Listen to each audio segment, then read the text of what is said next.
Good morning, students. Yesterday we did page number 1 and 2 of our English grammar book.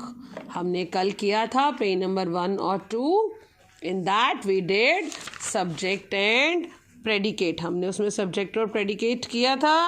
All these book exercise you did with me. आप लोगों ने की थी. I hope all of you have done it very well. और सबने बहुत carefully कर ली होंगी. Today we are going to start kinds of sentence. आज हम kinds of sentence करेंगे बेटा. Kinds of sentence करेंगे. Please be careful and listen me very carefully first. Then we will read the book. हम book में जो दिया है उसको बाद में पढ़ेंगे. पहले आप मेरी बात को ध्यान से सुनेंगे. देखिए, सेंटेंस आपने किया. सेंटेंस क्या है? Group of words. Group of words. जैसे लिखा हुआ है Ram is a good boy. जैसे लिखा हुआ है Ram is a good boy, तो वो आपके लिए क्या है? एक सेंटेंस. क्या है ये? एक सेंटेंस. क्या है बच्चा? सेंटेंस. लेकिन कई बार इसी सेंटेंस को लिखने का एक और तरीका भी हो सकता है कि आपसे कुछ पूछा जाए. Is Ram a good boy? क्या राम एक गुड बॉय है? ये क्वेश्चन पूछा है ना. Isn't it? पूछा या नहीं पूछा? अब मान लो इसको इसी एक और तरीके से लिखा जाए. जैसे ये फर्स्ट पॉइंट, ये सेकेंड, थर्ड. अब देखो, फॉर एग्जाम्पल आपकी मम्मा आपसे कहती हैं bring a glass of water. एक सेंटेंस को इस ढंग से भी कहा जा सकता है. कहा जा सकता है ना.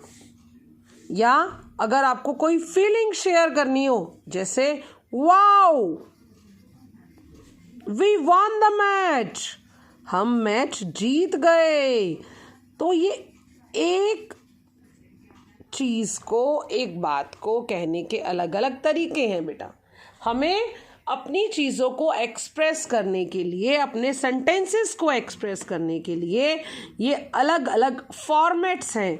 तो इन फॉर्मेट्स से ही हमें क्या पता चलेंगे? Kind of sentence. क्या पता चलेंगे बेटा? Kind of sentence. देखो, फर्स्ट वन जिसमें आप सिंपल स्टेटमेंट कहेंगे. जिसमें आपने सिंपल स्टेटमेंट कही, कोई बात डिक्लेयर की सिर्फ, then it is assertive.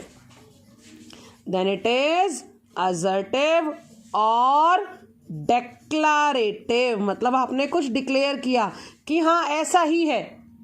I declared, मैंने कुछ भी डिक्लेयर किया. मान लो मैंने डिक्लेयर किया yes I am going to teach you English. मैं आपको इंग्लिश पढ़ाने वाली हूँ. तो दैट इज डेक्लरेटिव. वो क्या हो जाएगा? डेक्लरेटिव. नेक्स्ट है is Ram a good boy. मैं इसमें क्या पूछ रही हूँ? क्वेश्चन. क्या पूछ रही हूँ? Question. So it is interrogative. ये क्या है? इंट्रोगेटिव. कौन सा सेंटेंस है बेटू? इंट्रोगेटिव. जब कोई क्वेश्चन पूछा जाए then it is interrogative.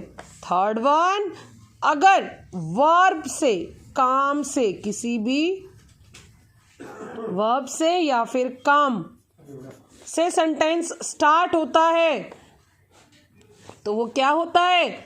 Imperative sentence. वो कौन सा होता है बेटू? इम्पेरेटिव. कौन सा होता है?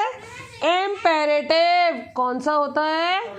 इम्पेरेटिव. कौन सेंटेंस हो जाता है वो? इम्पेरेटिव. नेक्स्ट वन, वाओ, जिसमें ये एक्सक्लेमेशन साइन आया. हमने अपनी फीलिंग्स एक्सप्रेस की कि मुझे खुशी हुई, मुझे दुख हुआ, क्या फील हुआ मुझे, my feelings. Then it is exclamatory. Then it is exclamatory sentence. These four we have done. कौन कौन सी की है हमने? Declarative, interrogative, imperative and exclamatory. Let's read from the book now. अब एक बार बुक में से रीड आउट करते हैं. Assertive sentence. It is a sentence that states a fact, ये एक वो सेंटेंस है जो हमें एक फैक्ट, एक तथ्य, एक बात बताए।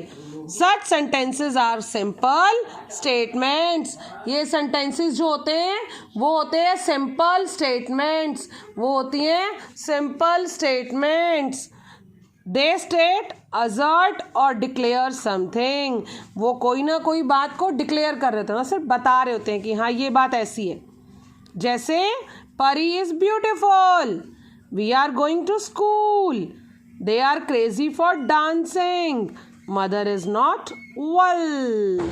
ये सिर्फ उन्होंने क्या किया बेटा, डिक्लेयर, क्या किया, declare, so it is declarative. Okay, next one read करो, imperative sentence. It is a sentence which gives a command, makes a request और express a wish.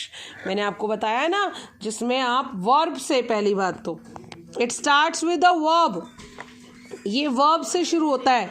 किस काम से शुरू होना है, verb से, काम से, then it is इम्पेरेटिव। ये सेंटेंस कौन सा हो जाएगा, इम्पेरेटिव, जिसमें आप किसी को रिक्वेस्ट करो, किसी को ऑर्डर दो, किसी को कोई काम कहो, दैट इज इम्पेरेटिव। एक्सक्लामेटरी क्या होता है, it is a sentence that express sudden and strong feeling, जिसमें आप एकदम अचानक कोई फीलिंग बताओ अपनी, जैसे सरप्राइज, हैरान होने वाली, वंडर, पिटी, दया, सिंपथी, हैप्पीनेस, खुशी, और ग्रेटिट्यूड या फिर एहसान मानो किसी का। जैसे देखो, व्हाट अ शेम, कितनी शर्म की बात है ये। Next one, what a beautiful flower it is, कितना सुंदर फूल है ये। देखो हमने आश्चर्य दिखाया ना, वंडर, तो इट इज एक्सक्लामेटरी सेंटेंस। क्या है ये, एक्सक्लामेटरी सेंटेंस। नेक्स्ट, इंट्रोगेटिव, जिसमें आप क्या पूछेंगे, कोई भी क्वेश्चन, जैसे what is your name, where do you live. Okay, फिर भी आपको कोई डाउट है, you can contact me any time, but read out this complete page and try to understand all the meanings, then come to this exercise, let's solve it. Do you want to play, बताइए कौन सा होगा ये। देखो इसमें क्या पूछ रहा है वो, क्या कोई कमांड दे रहा है, नहीं। क्या कुछ डिक्लेयर कर रहा है, नहीं। क्या कोई फीलिंग बता रहा है, नो, नॉट एट ऑल। वो क्या कर रहा है, इसमें क्वेश्चन पूछ रहा है, सो it is interrogative, it is interrogative. अब देखो next one, please pass the salt, तो देखो ये काम कह रहा है ना, डायरेक्ट है ना, वर्क से स्टार्ट है, तो क्या बन गया हमारा, इम्पेरेटिव। ध्यान से देखोगे तो समझ में 1 मिनट में आ जाएगा बेटा। स्टे इन योर सीट, अपनी सीट पे बैठ जाओ, डायरेक्ट काम से शुरू हो रहा है, तो फिर से ये फिर क्या हो गया, इम्पेरेटिव। क्या हो गया बेटू, इम्पेरेटिव। नेक्स्ट देखो, आई एम 10 years old, मैं 10 साल का हूँ। क्या किया उसने, डिक्लेयर की है ना ये बात कि मैं ऐसा हूँ, तो क्या हो गया, डिक्लेरेटिव। नेक्स्ट देखो, I didn't have time to finish my homework last night, मेरे पास टाइम नहीं था कि मैं अपना होमवर्क फिनिश करता लास्ट नाइट को, तो ये भी मैंने क्या किया, डिक्लेयर किया। मैं अपने बारे में बता ही रहा हूँ कि ऐसा था मेरे साथ, तो ये क्या है, डिक्लेरेटिव। नेक्स्ट देखो, why didn't you come to school today, इसमें वो क्या कर रहा है, क्वेश्चन पूछ रहा है, सो इट इज इंट्रोगेटिव। नेक्स्ट पे आ जाओ, Harish try the other door, अब देखो क्या है ये, वर्ब, काम से शुरू हो रहा है ना, तो क्या बन गया, इम्पेरेटिव। क्या बन गया बेटू, इम्पेरेटिव। नेक्स्ट वन देखो, I love you so much, expression है ना, देखो एक्सक्लामेटरी साइन है, सो ये क्या बन गया, एक्सक्लामेटरी। ओके, आपको यही 2 पेजेस करने हैं आज, we will move on further, फिर हम आगे मिलते हैं आपसे। Okay then, bye bye.